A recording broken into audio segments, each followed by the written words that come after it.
You're not the first man to walk into a room, lay the money on the table, and then stare at me like the traffic light turned the wrong color. I've met hundreds of men just like that. Not because they're weak, but because no one ever taught them how to face this moment with kindness for themselves. I'm a legal escort, working both online and in person, and I'm not here to make you feel small. I'm here because I've seen how a little understanding can change everything. In this video, I'll walk you through 6 reasons why men sometimes can't get it up and what they can do differently. If this is something you've quietly wondered about, please like this video, subscribe to the channel, and comment the word love below. I want to know who's really staying with me. Some men walk in with shoulders locked so tightly I can almost hear the strain. Their words come out fast and brittle, like they're trying to outrun the silence. Others don't speak at all. They sit on the edge of the bed, shoes still on, staring at the floor as if something down there might give them permission to breathe. This is more common than you think. And no, it doesn't mean they're broken. It means they've been carrying too much expectations, shame, fear of being seen without armor. Somewhere along the line, they were told they had to perform, provide, prove. But they were never told how to pause. I've learned to read the signs. Some men stammer, blink too much, can't hold eye contact. Their hands twitch, their breath gets shallow. Others cross their arms, keep their knees locked, fold into themselves like they're trying to disappear. These are not signs of failure. They're signs of someone trying to survive in an unfamiliar room. And that's exactly what it is. Unfamiliar. A stranger's face. A strange bed. A transaction that is supposed to feel like intimacy. For some men, this is the first time they've undressed in front of someone in years. And for others, it's the first time they've paid for affection and don't know what they've actually bought. So, what do? I slow things down. Sometimes we don't touch each other at all for the first 10 minutes. I ask about their day, their hobbies, whether they had any trouble parking.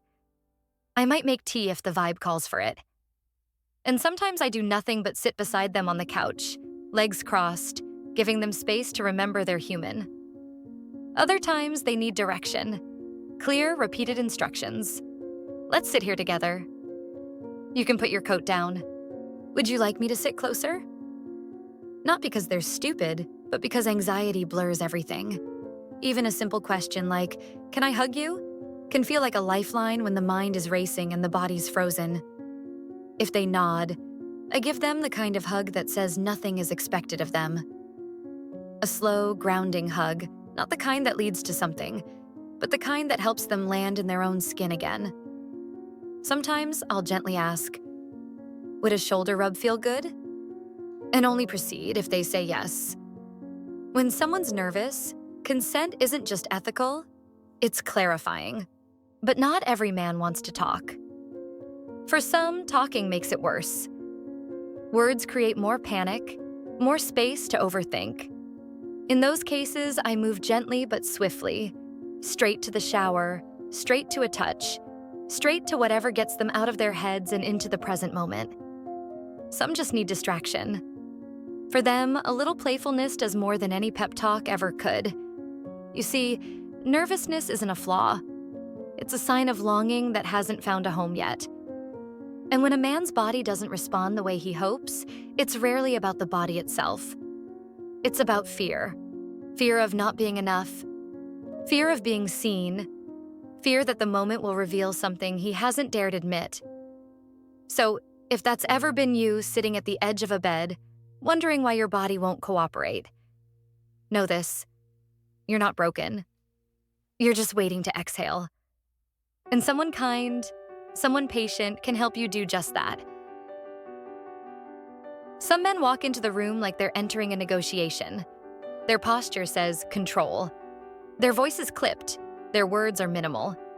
They might hand me the money with a nod, then expect the rest to unfold like a transaction. No small talk, no eye contact, just task and response. But this isn't a boardroom. It's 2 people in a room, and the currency is not just money. It's trust. I've learned that many men over 50 were raised to believe that initiating intimacy is a form of leadership, that to take charge is to be masculine. But what happens when that leadership is just another mask for fear? When a man believes he must dominate a moment because he's afraid of surrendering to it? There's one client I remember well. He walked in, didn't sit, didn't smile, just stood near the bed and asked, "So how does this usually work?" I offered him a seat. He declined. I asked if he wanted water. He said no. His body was tense, upright, almost defiant. I could feel the pressure coming off him like static. So I changed the dynamic. I sat down first, crossed my legs, relaxed my shoulders, told him calmly that he was in no rush, that I wouldn't start anything until he felt ready. And slowly he softened. Not because I pushed, but because I lowered. I made myself smaller, not to submit, but to give him space to feel less scrutinized. Power in these rooms is not about who gives the order. It's about who feels safe enough to let go. Many men don't realize how afraid they are of being vulnerable. They come in hoping to feel something deep, but they're too busy keeping up a performance. They think they need to lead everything from the first word to the last move, when what they actually crave is to be led, to be touched in a way that doesn't demand performance in return. Sometimes I offer to initiate, with words, with a gentle hand, with a question like, "Would it feel okay if I got closer?" You'd be surprised how many men exhale when I say that. As if they've been waiting for permission to not be the one in charge. And here's the quiet truth. Intimacy thrives not when someone takes over, but when someone listens. When you enter the room assuming the other person already knows what you want, or worse, that they don't matter. It's not just cold, it's lonely. And loneliness doesn't pair well with desire. One of the kindest things a man can do is acknowledge that he doesn't need to prove anything. He's already chosen to be here. He doesn't have to perform masculinity or control or knowledge. He just has to show up as a person willing to feel. Sometimes I'll even shift the physical setup. I'll stand while they sit, or ask them to lie back while I remain fully clothed. Little adjustments that remind them, you don't have to act strong here. You just have to be present. So if you've ever thought that being in control is the key to intimacy, pause and ask yourself, when was the last time you felt safe enough to be soft? Because that softness, that quiet permission, is often where everything begins. You'd be surprised how many men arrive already running on empty. They don't know it, but their bodies do. I've seen men walk in after a full day of work, still wearing the weight of deadlines and phone calls, eyes glassy from lack of sleep, stomachs tight from skipping lunch, sweat clinging to their collars because the air outside was thick and heavy. And then they wonder why their bodies don't respond. This isn't failure. It's biology. Desire is delicate. It doesn't rise under stress or fatigue. It needs room, air, blood sugar, hydration. It needs rest. But for many men, especially those used to pushing through it, feels unnatural to pause. The body is supposed to obey. The idea that it might need something before it can offer pleasure is almost offensive to their sense of control. I remember a man in his 60s who came to see me during a heat wave. He walked in, sat down, and said nothing for a full minute. His hands trembled when he tried to untie his shoes. I asked if he wanted some cold water. He blinked at me, surprised. "I didn't even realize I was thirsty," he said. Of course he didn't. Most people don't when they've been ignoring their own needs all day. So I turned on the fan, handed him the glass, and offered a suggestion. Why don't we just sit for a few minutes? No rush. 10 minutes later, he was smiling. His shoulders had dropped. His breathing had evened out. And only then did he look me in the eye. Sometimes what a man needs most is not stimulation, but restoration. I offer these moments gently. Would you like a break? Want to share a shower? Would a massage help you relax a little? These aren't detours. They're the actual path. Because if your body is in fight or flight mode, pleasure becomes impossible. You're not failing to respond. You're protecting yourself. Many men, especially those over 50, don't want to admit they're tired. Tiredness feels like weakness, but it's not. It's human. And when you've lived long enough to have a full life behind you, family, work, loss, expectations, exhaustion is part of the landscape. There's no shame in that. One man told me, "I just thought I wasn't attracted to you." Me. But after he had a meal and a nap, yes, literally he texted me later to say, "Turns out I was just hungry and sleep deprived." We both laughed. But it wasn't funny, really. It was just honest. And honesty is often all the body has been asking for. So if you've ever found yourself in a moment where nothing seems to work, ask the simple questions. Did I drink enough water today? Have I eaten? Am I too hot, too cold, too overwhelmed? Sometimes the answer isn't more effort, it's less. Less pressure, less urgency, less noise. Your body isn't a machine. It doesn't care about time or expectations. It cares about safety, softness, and space. And once you give it that, you might find that everything you thought was missing returns. Not because you tried harder, but because finally you allowed yourself to stop trying at all. Some men don't speak at all. Not out of rudeness, but because they don't know how to ask for what they need. They sit there quietly, nodding to suggestions, agreeable to everything and connected to nothing. Their eyes flicker with longing, but they can't give it a name. And in a room where words are soft currency, silence can feel like a locked door. I've learned to listen differently. Not just to what's said, but to what's not. There was one man, I'll never forget him, who seemed so nervous I thought he might leave before we even touched. When I finally asked him, gently, if there was anything that helped him feel more present, he hesitated. Then he said, "When someone plays with my left nipple, I don't know why, but that just works." I smiled. Then that's where we start. And just like that, the room changed. The truth is, many men carry years of conditioning around shame and desire. They've been told what they should like, how they should act, and what's acceptable to want. Anything outside that narrow frame feels dangerous to admit, even in private. Especially in private. Because what if they say it out loud and the other person laughs? Or worse, judges. So instead, they stay quiet. They go along with what they think they're supposed to want. A certain script, a certain rhythm. But if you're not turned on by the script, it won't matter how well it's followed. Desire doesn't respond to rules. It responds to honesty. That's why I often ask questions with options, not open ends. Do you like this? Or do you prefer that? Would you rather be touched here or here? Giving someone the safety to choose is very different from putting them on the spot. And when men feel that safety, they often surprise themselves with how much they're willing to share. Sometimes I'll offer a little vulnerability of my own, not as a tactic, but as a bridge.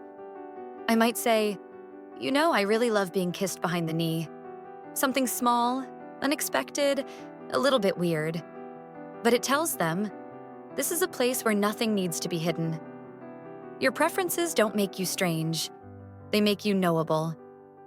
Another man once told me, "I've always liked a bit of pain, but I never said it because I didn't want to freak anyone out." I looked him in the eye and said, "What kind?" Not with judgment, just curiosity. And the conversation that followed was more intimate than any physical act. Because in speaking the truth of what turned him on, he finally gave himself permission to exist. The most common mistake I see is assuming that pleasure is obvious, that everyone knows what works. But bodies aren't manuals. And even if they were, no two are alike. One man may want firm touch, another may flinch from it. One may crave closeness, another needs distance first. There's no way to know until you ask. And yet, most men never do. Not because they're unwilling, but because they're afraid the question itself might reveal too much. But here's the truth. The moment you say what you really want, you stop performing. You start connecting. And no matter how old you are, or how long it's been, connection is always where real desire begins. By the time many men reach their 50s, their bodies have been following quiet routines for decades. Routines built in bedrooms, bathrooms, office chairs, hotel rooms, anywhere they've learned to be alone with their desire. And those routines leave a mark. Sometimes it's not about what a man wants. It's about what his body has learned to respond to. I once had a client who couldn't finish, no matter how intimate or open things became. He was kind, communicative, clearly attracted, but something didn't click. Eventually, after a few sessions and a little gentle prodding, he confessed. "I think I've conditioned myself to only come when I'm sitting at my desk." He said it with a chuckle, but the truth underneath was serious. This isn't unusual. The brain builds strong associations. If someone has always climaxed while lying face down on the bed, or with a specific type of porn playing or using a certain kind of touch or hand, their body may struggle to find the finish line in any other setting. That's not dysfunction. It's conditioning. And like any habit, it can be unlearned, but it requires patience. Some clients only respond in very specific positions. Others need silence. Some need music. A few need the TV playing in the background because it reminds them of the one space in their life they ever felt relaxed. I once had a man ask me nervously to leave the bathroom light on because he only ever masturbated in dim light after his kids had gone to bed.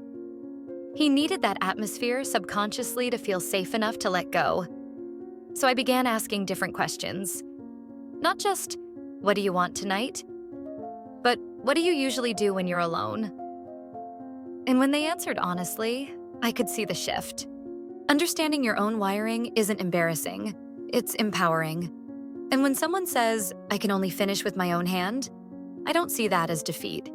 I see it as data, so I offer them that space. "Would you like to take the lead while I stay close?" Sometimes I touch myself beside them. Sometimes I whisper in their ear or kiss their neck while they're in control. The point isn't who does what. The point is, are you allowed to feel what you're feeling? The hardest part, often, is shame. Men think they should be able to respond like they did at 25. They think needing specific circumstances is something to hide. But that shame builds walls, and walls don't help anyone climax. They just isolate us further. If this sounds like you, there's a simple invitation. Try something different next time you're alone. If you always lie down, try sitting. If you always use one hand, try the other. If you always watch something, try closing your eyes instead.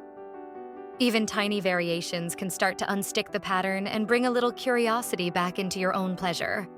And remember, if condoms are a challenge, you can practice with them outside of partnered sex. You don't have to figure it all out under pressure. You're allowed to experiment. You're allowed to fail. You're allowed to laugh at yourself and try again. Because desire isn't a performance, it's a relationship. And like any relationship, it gets deeper when you pay attention to what's actually there, not just what you think should be. Sometimes, after everything has been tried, the breathing, the touch, the jokes, the patience, a man will look at me with frustration in his eyes and say, "I don't know what's wrong with me." And I have to tell him something that no one ever wants to hear, but everyone deserves to know. This might not be about tonight. And it might not be about me. It might be time to talk to someone else. I say this with care, because it's not a dismissal. It's an act of respect. I'm not a doctor. I'm not a therapist. I'm a companion, a guide for the night. And if a man's body continues to shut down no matter how safe or relaxed or supported he feels, it's not a personal failure. It's a medical or psychological signal that deserves proper attention. I've had clients in their 20s who couldn't maintain an erection and insisted they were just nervous. But after several visits and my gentle urging, they finally went to a physician and discovered blood pressure issues, hormonal imbalances, or side effects from medications like antidepressants. Others found that their body wasn't the issue at all. It was anxiety, trauma, or unresolved grief. The kind of things that don't vanish in a warm room with soft music. I understand why many men resist this step. They don't want to be the guy who needs help. But here's what I've seen again and again. The moment a man asks for real help, he stops being helpless. Going to a doctor doesn't make you weak. It makes you smart. Seeking therapy isn't admitting you're broken. It's choosing to know yourself better. And if you're someone who has always worked through pain, always pushed past discomfort, always believed that intimacy should just work, I promise you, there is freedom in doing the one thing you've avoided: talking to a professional. Because here's the thing, your body wants to work with you. Your desire wants to return. But when something deeper is misaligned chemically, mentally, emotionally, no partner, no session, no setting can override that. And it's not fair to expect them to. I remember one man who kept apologizing, over and over, as if not getting hard made him a failure. I finally said, "You don't owe me an apology. You owe yourself a checkup." He laughed, then paused, and later he texted me to say that his doctor found a vitamin deficiency and that just fixing that one issue changed everything. Other times, it's more complex. A man might realize that every time he gets close to someone, he shuts down emotionally. That somewhere along the way, his mind equated vulnerability with danger. That's not something I can untangle in an hour, but a therapist can, and they will if you let them. So if you've tried everything and still feel stuck, please know this: you are not alone. You are not broken. You are not beyond help. You are just ready for a different kind of support, one that goes beyond the bedroom and begins in a waiting room or an office or a conversation you've been avoiding for too long. You deserve a healthy, satisfying sex life. You deserve peace in your body. And if that means taking the brave step of asking for help, then I'll say this with all the care I have: you're already stronger than you think. Not getting hard doesn't make you less of a man. It doesn't erase your worth, your charm, or your ability to connect. It simply means your body is asking for something: time, space, understanding, maybe even help. And the bravest thing you can do isn't to push through it. It's to listen.